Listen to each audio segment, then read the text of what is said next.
Bonjour, salam alaikum. Donc, je vais vous parler des ictères pathologiques, contrairement à mon ami qui parlait des ictères physiologiques. Alors, la différence entre un ictère cholestatique et un ictère à bilirubine libre, c'est que l'ictère cholestatique n'est jamais physiologique. L'ictère cholestatique, c'est un défaut d'écoulement de la bilirubine. Donc, c'est la bilirubine qui ne circule pas.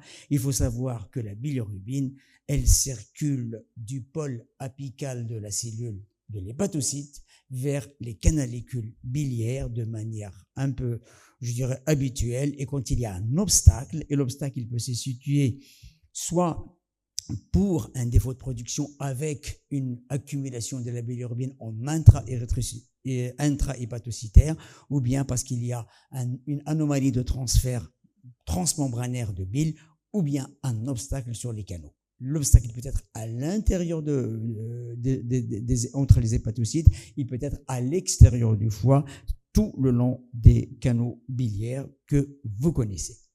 Alors, les ictères cholestatiques, ce sont des ictères à bilirubine conjugués, contrairement aux autres. C'est le premier symptôme du dysfonctionnement hépatique. Un ictère cholestatique, ça veut dire que le foie ne fonctionne pas bien, contrairement aux autres ictères qu'on a l'habitude de voir. Plus souvent, il survient tardivement, après la 2e semaine de vie. Il est souvent associé avec un tableau clinique qui n'est pas l'ictère habituel qu'on voit où l'enfant est jaune et il va bien. Là, l'enfant est jaune, mais il y a des signes. Il y a des signes, on trouve un gros foie, on trouve parfois une grosse rate, parfois on trouve les deux, on trouve des selles décolorées et des urines extrêmement foncées. Donc, il faut également être méfiant chez le nouveau-né, en particulier pendant les 3 premières semaines de vie et en particulier lorsqu'il est alimenté au sein. Il y a 9% des nouveau-nés qui sont alimentés au sein qui peuvent avoir des selles très pâles parce que la seule chose qui colore les selles chez le nouveau-né, c'est la bilirubine. Parce qu'ils ne mangent pas autre chose, ils ne mangent que du lait. Et donc, parfois, le lait, leurs selles sont légèrement décolorées, mais elles ont quand même un reflet jaune qu'on appelle jaune paille.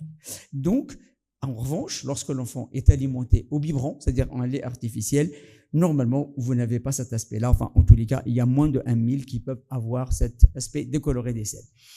Les ictères cholestatiques sont rares, 1 pour 2500, contrairement aux ictères dont a parlé Olivier, qui sont 60% ou 80% de nouveau-nés.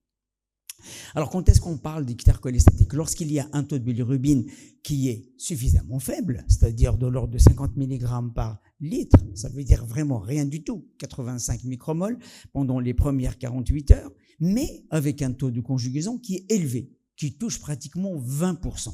Donc, un nouveau-né à J2, J3, J4 qui a 20% de conjugué, il doit, surtout pendant les 24-48 heures, il doit attirer votre attention. Il n'a pas de raison de conjuguer autant, même dans toutes les situations.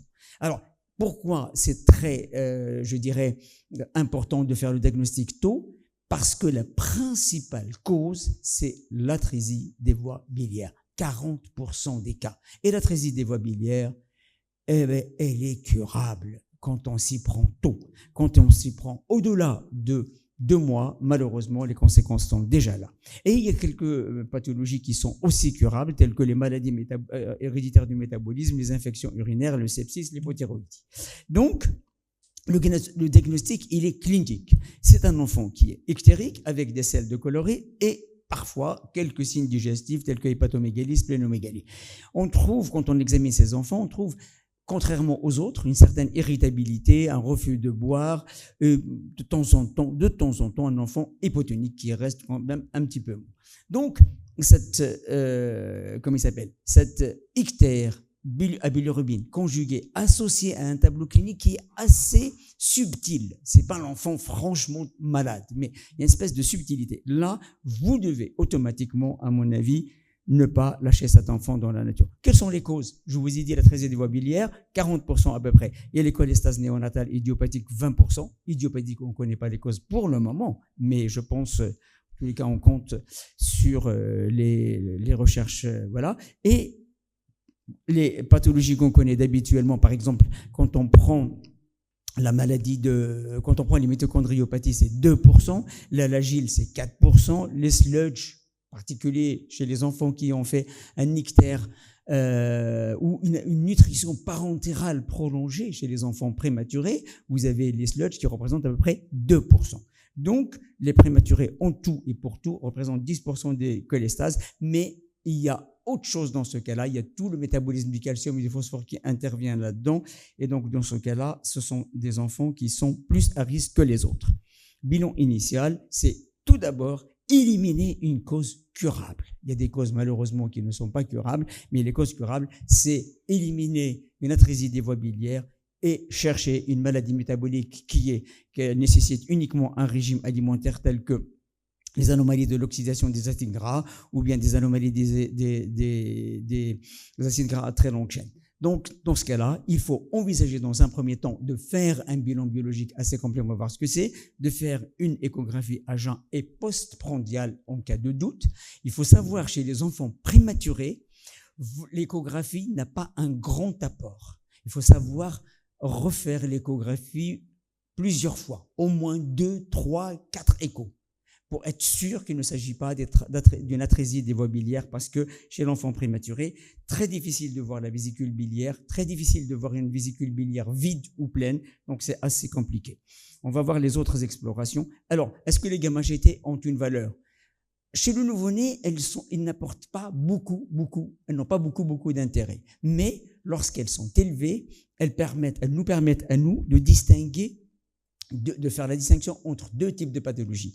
Lorsqu'elles sont légèrement augmentées, on peut s'orienter vers les pathologies, enfin ce qu'on appelle les cholestases familiales. En revanche, lorsqu'elles sont très élevées, ça nous oriente vers les pathologies qu'on connaît plus, c'est l'obstruction, que ce soit une atrésie des voies biliaires intra-hépatique ou bien un kyste de cholédoque, donc extra-hépatique, et même, je dirais, dans l'algile où il y a une paucité des canaux biliaires. Alors, quelle est l'attitude? Comment on doit se comporter devant un ictère à bilirubine conjuguée? Voilà. Donc, à ce moment-là, il faut regarder les selles. Il faut regarder les selles. Ne pas demander uniquement à la mère comment elles sont les selles. Parce que la mère n'est pas médecin. Elle ne sait pas. Elle peut vous faire une description. Mais il faut dire à la mère, si il y a un doute, vous regardez les selles. À l'hôpital, bien sûr, il faut les regarder vous-même. Et de faire, à ce moment-là, il y a des nuanciers pour les selles. Donc, il faut bien les regarder et voir si réellement les selles sont décolorées. Si les selles sont décolorées, il faut faire un bilan biologique à jeun. Le bilan biologique, c'est quoi? C'est une numération, c'est un taux de bilirubine total plus bilirubine conjuguée, un rapport bilirubine total sur bilirubine conjuguée sur la totale. On va voir à quoi ça sert ce rapport et faire une hémostase complète. Parce que quand on a une cholestase, on peut avoir une cholestase avec une atteinte hépatique, avec un TP qui est bas, avec un INR qui est augmenté, ou bien une cholestase sans atteinte hépatique. On fait un dosage, bien sûr, des transaminases. Il faut faire une échographie à jeun. Et en moindre doute, il faut faire une échographie complétée également avec une échographie postprandiale. Et à ce moment-là, on va éliminer par ordre les causes les plus fréquentes et les causes curables. L'atrésie des voies biliaires, l'infection urinaire et ainsi de suite. Et après, si par contre les selles ne sont pas décolorées, et à ce moment-là, il faut que même quand on a un ictère qui se prolonge, Olivier a insisté tout à l'heure en disant au-delà de 15 jours, il faut faire un bilan. Il ne faut pas lâcher l'enfant dans la nature en disant ouais, c'est un ictère prolongé, probablement c'est un ictère au lait de mer, c'est possible. Mais c'est possible aussi que ce soit un ictère à bilirubine conjuguée avec des selles. Alors, les selles ne sont pas tout le temps décolorées parce que pourquoi elles ne sont pas décolorées? Parce que l'atrésie des voies biliaires, on va voir ce que c'est l'atrésie des voies biliaires. Dans l'atrésie des voies biliaires, vous n'avez pas, c'est pas un switch on, switch off, c'est pas une interruption totale. Non, c'est une diminution, c'est une obstruction progressive des canaux biliaires intrahépatiques. Et cette obstruction se continue, c'est pour cela que les enfants s'aggravent progressivement pendant les 2-3 premiers mois de vie. Parce qu'au tout début, il reste encore des canaux biliaires qui fonctionnent. Et ces canaux biliaires, ils vont vous donner des selles qui sont légèrement colorées. Mais ils vont se décolorer par la suite. Donc, celles non décolorées, ça n'élimine pas une cholestase devant un ictère à bilirubine conjuguée qui se prolonge. Donc, il faut éliminer, bien sûr, les infections habituelles qu'on connaît, le torche. Il faut éliminer, bien sûr, une pathologie thyroïdienne, en particulier l'hypothyroïdie, un déficit en cortisol Il faut naturellement chercher une mucoviscidose, chercher une cholestase familiale en dosant les gamma-GT. L'atrésie des voies biliaires, c'est quoi? C'est la principale cause, comme je vous ai dit, 40% à peu près des ictères bilirubine conjugués et des ictères prolongés. Et 50% des enfants se terminent en greffe hépatique. Et c'est une destruction progressive et totale des voies biliaires intra-hépatiques. Elle est due à quoi? Elle est due probablement à une inflammation de l'arbre biliaire, puisqu'on trouve à l'histologie des stigmates inflammatoires. Et ces stigmates inflammatoires vont entraîner une obstruction progressive qui va s'étaler de proche en proche pour atteindre tout l'arbre biliaire. Elle est due à quoi? Probablement, elle est d'origine virale. En tous les cas, on ne trouve pas de virus, mais on trouve des effets qui sont dus probablement à une infection virale chez la mère avec un effet sur le foie du fœtus. Donc, c'est une cirrhose biliaire progressive, malheureusement mortelle, si on fait strictement rien. Cliniquement, c'est un enfant qui va bien. Il a un ictère, c'est un ictère qui se prolonge, c'est un ictère à bilirubine conjuguée et avec des selles décolorées. Progressivement, pendant les premiers jours, les selles sont encore légèrement colorées. Progressivement. Alors, le traitement, c'est quoi? C'est de faire, bien sûr, une chirurgie de Kasai.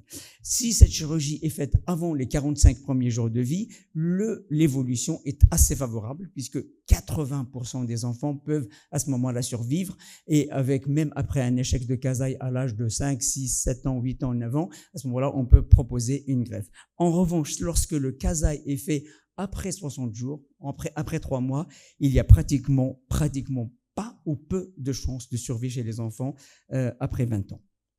Alors, ça, c'est une étude rétrospective qui a été faite au Texas entre 2007 et 2010 chez 61 enfants qui avaient une bilirubine totale, chez qui ils ont dosé une bilirubine totale et une bilirubine directe, bilirubine conjuguée.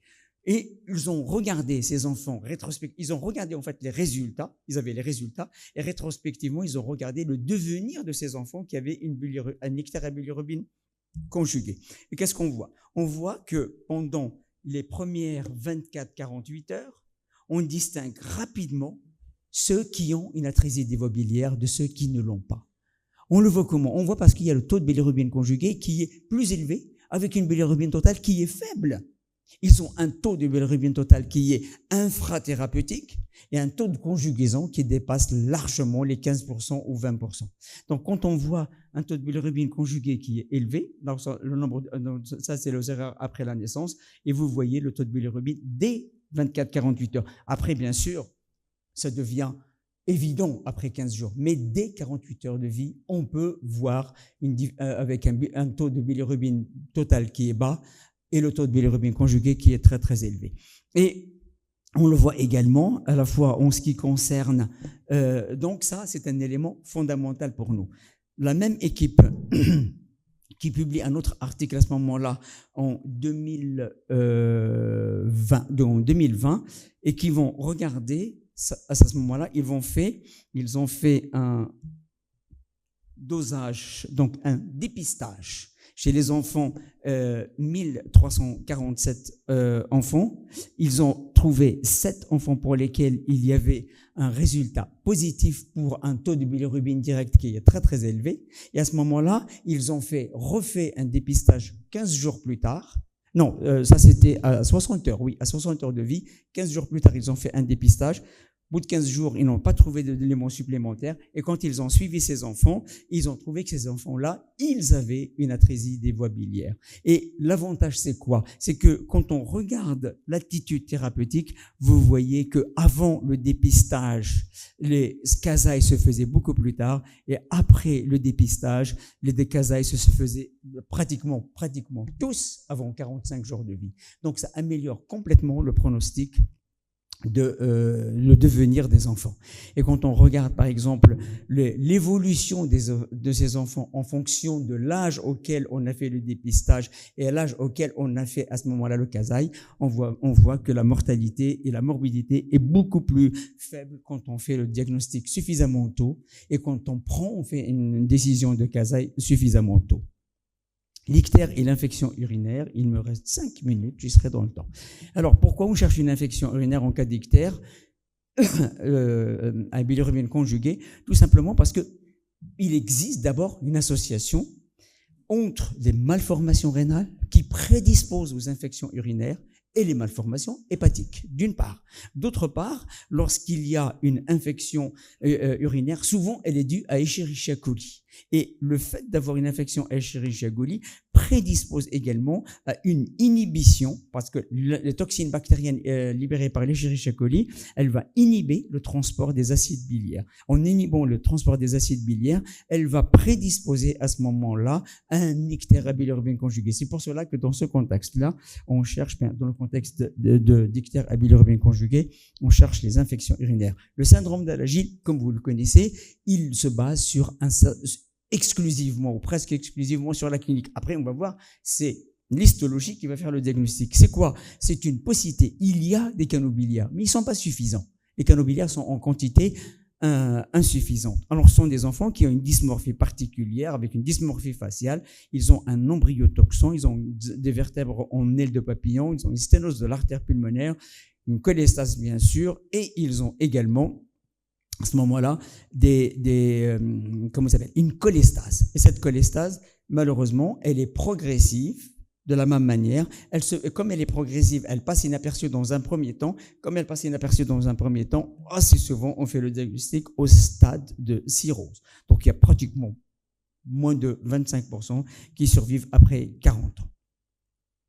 Il y a les formes transitoires du prématuré qui sont liées à la nutrition parentérale. Quand on a une nutrition parentérale prolongée, ça prédispose aux ictères cholestatiques, et plus la nutrition parentérale se prolonge, et plus le risque de cholestase est important. Sauf que cette cholestase-là, elle est réversible. Une fois qu'on a arrêté l'alimentation orale et qu'on a sollicité le tube digestif et qu'on a sollicité le foie à partir du tube digestif, et à ce moment-là, il va y avoir une réversion de cet ictère et qui va disparaître complètement. Et ça, on le voit par exemple quand on a des enfants qui ont été opérés du tube digestif avec les syndromes de Grelle-Court. Il y a une part probablement de la dysbiose là-dedans. Le traitement, c'est bien sûr éviter essentiellement les risques hémorragiques qui sont dus au manque d'absorption de la vitamine K1, de la vitamine A, de la vitamine D, de la vitamine E.